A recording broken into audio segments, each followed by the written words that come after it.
સુરત શહેરના ડિંડોલી વિસ્તારમાં ખુલ્લા ગ્રાઉન્ડમાં નિંદ્રા માણી રહેલા શ્રમજીવીને ટ્રક ચાલકે અડફેટે લેતા એક શ્રમિકનું મોત થયું છે, જ્યારે એક શ્રમિક ઈજાગ્રસ્ત છે। હાલ પોલીસે સમગ્ર મામલે ગુનો નોંધી તપાસ શરૂ કરી છે।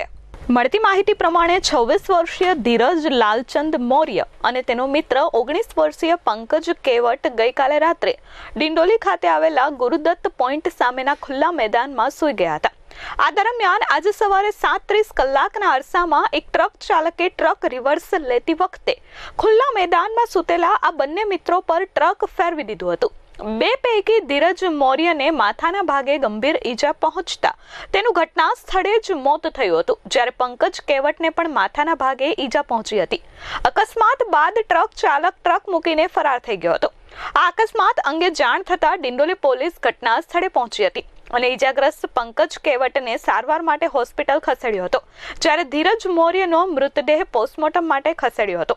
ડિંડોલી પોલીસ પાસેથી મળતી માહિતી પ્રમાણે ધીરજ અને પંકજ બંને મિત્રો છે।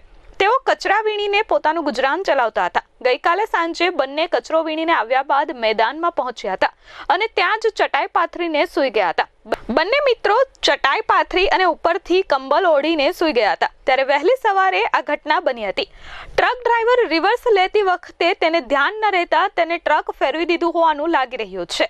હાલ આ સમગ્ર મામલે પોલીસે તપાસ શરૂ કરી છે। Bureau report S24 news Surat.